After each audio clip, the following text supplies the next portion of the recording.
My name's Dylan Miller, and welcome to this episode of It's Elementary. On this show, we take a look at everything that's been happening at all of the elementary schools here in Jackson. Today's episode is an extra special one, but you'll have to wait till the end to find out why. First up is Switlick. As usual, the students of Switlick were busy this month.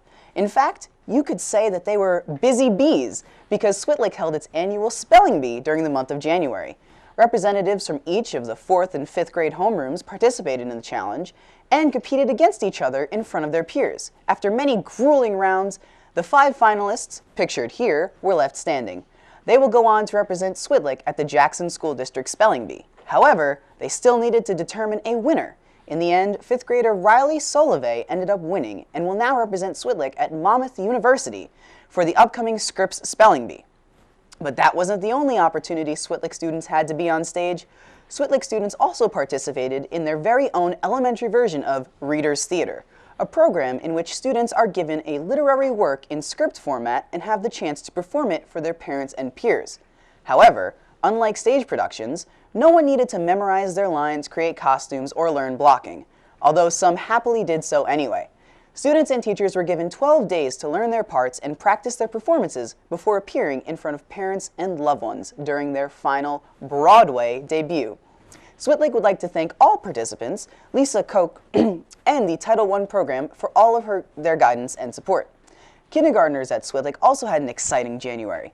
All 5 classes attended an assembly by Quiver Farms, during which the children learned about how hens take care of their eggs and how roosters protect them.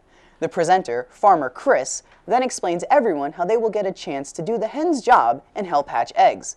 At the end of the assembly, each class was presented with everything necessary to hatch happy and healthy chicks. All told, the students were glad to report that most of the eggs hatched successfully. The kindergarten staff would like to thank their wonderful Switlick family and the PTN for paying for this amazing event. And finally, during their recent Switlick School Holiday Sing-Along, 1st grader Leilana Ortiz received an unexpected and early holiday gift when both her mother, Airman Basic Jacqueline Aponte, and her father, Staff Sergeant Pedro Aponte, walked into the gymnasium as they concluded their performance. Shocked to see them standing inside, Leilana immediately ran over, jumped into both of their arms, and showed our entire audience what the season is really all about. And who our heroes really are: our families.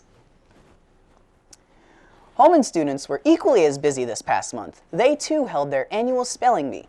Through a fierce competition against 30 other students, Addison Kumara won 1st place and will represent Holman at Monmouth University in March. She, along with 5 other finalists, will compete in the Jackson School District Spelling Bee at Jackson Liberty High School on April 3rd.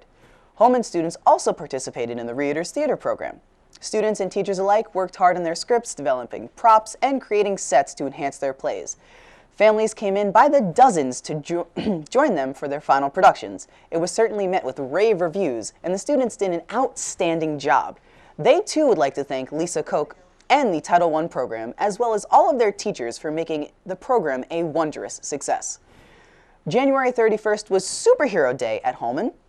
The students were treated to an Omega Man assembly to promote positive choices.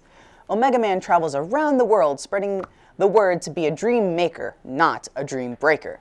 He shared his vision of a world without bullying and helped Holman students understand the importance of good choices. Omega Man motivated and encouraged students to be a hero, helping everyone respect others. Student at Elms participated in a kindness challenge during the month of January. Each day, students and staff were presented with an activity to spread kindness throughout the building. Some of the activities included asking to help a teacher with a task, saying thank you to a custodian, drawing pictures and writing thank you notes to members of the cafeteria staff, and creating kindness posters that were displayed around the building.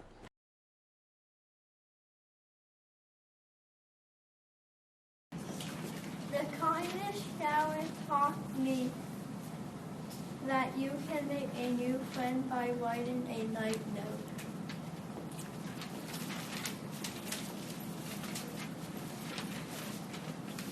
The kindness challenge taught me to be nice to others. The kindness challenge taught me to respect others by using kind words. The kindness challenge taught me making people cards makes them happy. The kindness challenge taught me saying good morning is a good way to start the day. The kindness challenge taught me open the door for others. The kindness challenge taught me to listen to other people when they're talking.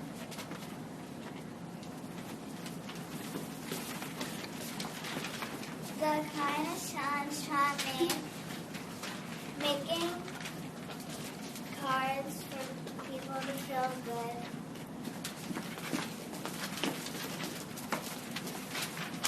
The kindness challenge taught me to help someone if they're having a bad day.